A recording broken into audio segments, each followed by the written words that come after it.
எல்லோருக்கும் என்னுடைய பணிவான வணக்கம். நம்முடைய ஐயா நமச்சிவாயா சேனலில் வாயிலாக நீண்ட நாட்களுக்கு பிறகு தினமொரு திருக்கதையின் மூலம் மீண்டும் உங்களை சந்திப்பதில் மகிழ்ச்சி அடைகிறேன். தினமொரு திருக்கதை தினமும் உங்களிடம் பகிர்ந்து கொண்டு வந்த நான் சில காரணங்களால் இடையில் தடைபட்டு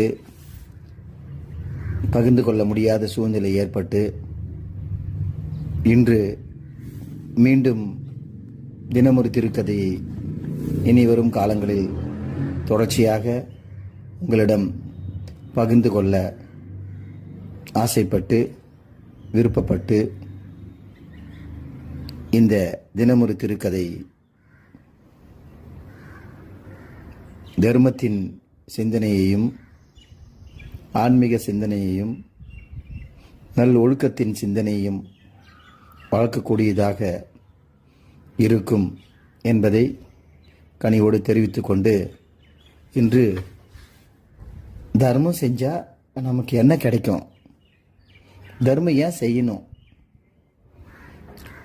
அப்படிப்பட்ட சிந்தனையில் நம்முடைய முன்னோர்கள் கூறிய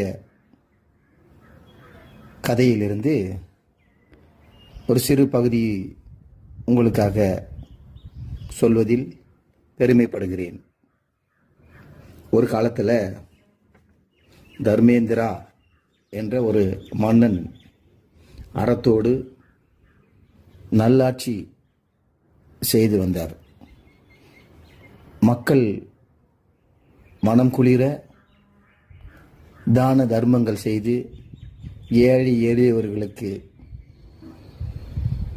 கேட்டது கேட்டபடி கிடைத்து சந்தோஷமாக வாழ்ந்து கொண்டிருக்கும்படி ஆட்சி செய்து கொண்டு வந்தார். பொற்காலம்னு சொல்லுவாங்கள்ல, அப்படிப்பட்ட பொற்கால ஆட்சியை அவர் செஞ்சுன்னு வந்தார். காலத்தில் அவர் இறந்து போயிடுறாரு. நேராக அவர் செஞ்ச தர்மத்தின் வாயிலாக சொர்க்கம் கிடைக்குது. சொர்க்கபுரியில் சொர்க்கமாக சந்தோஷமாக மேலே தன்னுடைய சொர்க்கத்தில் சந்தோஷமாக தன்னுடைய நாட்களை கழிச்சிட்டு வராரு. அப்போ திடீர்னு சொர்க்கத்தில் ஒரு உத்தரவு வருது. என்ன அப்படின்னா, தர்மேந்திராவை நோக்கி, தர்மேந்திரா, இனிமே இந்த சொர்க்கத்தில் இருக்கிறதுக்கு உங்களுக்கு வாய்ப்பு இல்லை, அதுக்குண்டான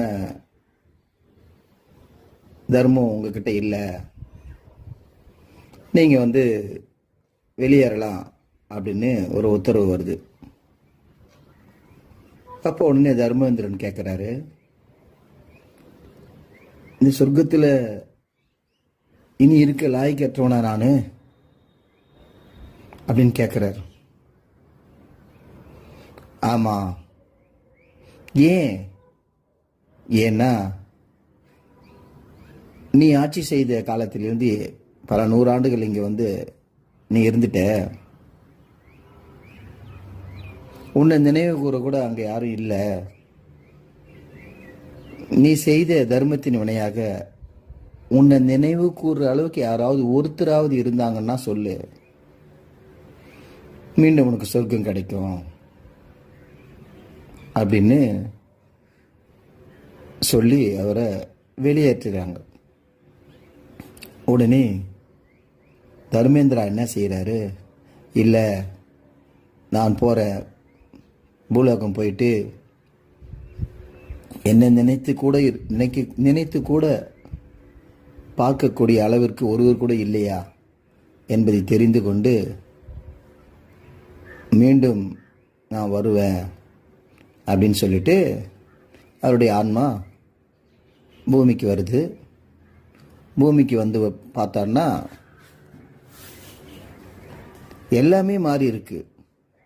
அந்த காலத்தில் இருந்த மரங்க செடிங்க அவர் கட்டிய மாளிகை கோபுரம் எதுவுமே இல்லை. அரசாங்க முறையும் மாறி இருந்தது. உடனே அவர் என்ன எல்லாமே மாறிடுச்சே அப்படின்னு சொல்லிட்டு அங்கே வாழ்ந்த வயது முதிர்ந்த ஒரு பெரியவர், மார்க்கண்டேயன் ஒரு பேர், அப்படிப்பட்ட பெரியவரை நோக்கி கேட்குறாரு, தர்மேந்திரான்ற ஒரு யாராவது உனக்கு தெரியுமான்னு கேட்குறாரு. அந்த அரசன் ஆண்டிருந்தானே, அவரை பற்றி உனக்கு தெரியுமான்னு கேட்குறாரு. உடனே அந்த மார்க்கண்டேயர், எனக்கு அப்படிலாம் யாரும் தெரியல அப்படின்னு மார்க்கண்டேயர் சொல்லிட்டு, வேணுன்னா என்னை விட ரொம்ப காலம் முதிர்ந்த வயதுடைய ஒரு ஆந்தை இருக்குது, அது அந்த ஆலமரத்தில் இருக்குது, அதை வேணா போய் கேட்டுப்பாரு அப்படின்னு சொல்லி அந்த மார்க்கண்டேயர் முனிவர் என்ன பண்ணுறாரு, சொல்லி அனுப்புகிறாரு. உடனே இவர் தர்மேந்திரா என்ன பண்ணுறாரு, அந்த ஆந்தையிடம் போயிட்டு கேட்குறாரு, தர்மேந்திரான்ற ராஜா ஒன்று ஆழ்ந்து வந்தாரே, அவரை பற்றி உனக்கு தெரியுமான்னு கேட்குறாரு. நான் ஆந்தை சொல்லுது, அப்படிலாம் யாரும் எனக்கு தெரியாது, வேணா என்னை விட வயதில் அதிகமாக இருக்கக்கூடிய கழுகு ஒன்று அந்த காட்டில் இருக்குது, அந்த காட்டில் போயிட்டு அந்த கழுகு விடவுன்னா கேட்டு பாருங்க அப்படின்னு சொல்லி அந்த முடிச்சுக்குது. உடனே இவர் என்ன செய்கிறார், காட்டுக்கு கழுகு தேடி போகிறாரு. போயிட்டு இந்த கழுகுவிடம் கேட்குறாரு, தர்மேந்திரான ராஜா தெரியுமான்னு. உடனே அந்த கழுகு சொல்லுது, எனக்கு அப்படிலாம் எதுவும் தெரியல, ஆனால் என்னை விட வயதில் முதிர்ந்த ஒரு ஆமை அந்த ஏரியில் இருக்குது, அந்த ஆமை கிட்ட ஒன்றா கேட்டு பாருங்க, அதுக்கு ஒன்றா தெரிஞ்சிருக்கலாம் அப்படின்னு சொல்லிட்டு அந்த கழுகு, வயசான கழுகு போயிடுது. உடனே இவருக்கு ரொம்ப கஷ்டமாயிடுச்சு. நாம் தர்ம காரியங்களை செஞ்சு நல்ல ஆட்சி நடத்தி வந்த நமக்கு நம்மளை பற்றி யாருக்குமே நினைவில்லையே அப்படின்னு ரொம்ப கஷ்டப்படுறாரு.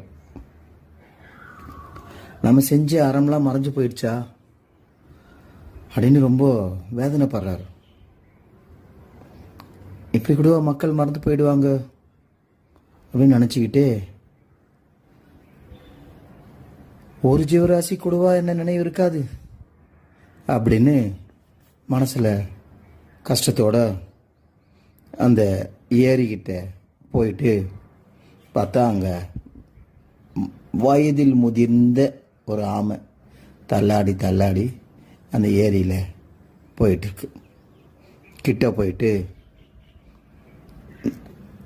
ஆமைக்கிட்ட பேசுகிறார், உங்களுக்கு தர்மேந்திரா இந்த ராஜாவை உனக்கு தெரியுமா அப்படின்னு கேட்குறார். உடனே அந்த ஆமை அவரை பார்த்து, தெரியுமே, இந்த ஏரியை கட்டியவர் அவர் தானே அப்படின்னு சொன்னது. உடனே இவருக்கு ரொம்ப மகிழ்ச்சி. அப்படியே கொஞ்ச நேரம் மகிழ்ச்சியாக இருந்துட்டு அப்படியே யோசிக்கிறார், ஆனால் நான் இந்த ஏரியை கட்டலையே, என் ஆட்சி காலத்தில் இப்படி ஒரு ஏரி இல்லையே அப்படின்னு அவர் சொல்கிறார். அதெல்லாம் எனக்கு தெரியாது, என் தாத்தா தான் இதை சொன்னார், எங்கள் தாத்தாலாம் பொய் சொல்ல மாட்டார் அப்படின்னு இந்த ஆமை சொல்லுது. ஆமாம். உடனே அந்த ஆமை, நீ நிறைய கோதானம் செஞ்சியா அப்படின்னு கேட்குது. கோதானம், பசுமாடுங்களை தானம் செஞ்சியா அப்படின்னு கேட்குது. உடனே இந்த தர்மேந்திரா என்ன சொல்றாரு, ஆமாம், கோதானம் செஞ்சா சொர்க்கம் கிடைக்குன்னு சொன்னாங்க, அதனால பல்லாயிரக்கணக்கான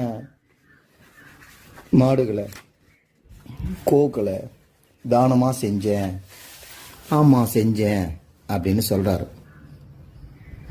அப்போ தான் அந்த ஆமை சொல்லுது, மன்னவா, நீ கோதானமாக கொடுத்த அந்த பல்லாயிரக்கணக்கான பசுமாடுகளுடைய குழம்புகள், அந்த கால் இந்த இடத்துல தான் பதிஞ்சு பதிஞ்சு பதிஞ்சு இங்கே மேய்ஞ்சி பதிஞ்சு குழிகளாக மாறி கடைசியில் பெரிய பள்ளம் மாறி ஏரியாக மாறிடுச்சு. அப்படி உருவானது தான் இந்த ஏரி அப்படின்னு அந்த ஆமை சொல்லுது. உடனே நாம் செஞ்ச வினை, நாம் செஞ்ச தர்ம காரியம் நமக்கே தெரியாமல் இன்னொரு பலனை கொடுத்துருக்கே. கோதானமாக செஞ்சது இன்னைக்கு ஏரியாக ஆகி பல உயிர்கள் வாழக்கூடிய நீர்நிலையாக மாறி இருக்கே அப்படின்னு ரொம்ப சந்தோஷப்படுறார்.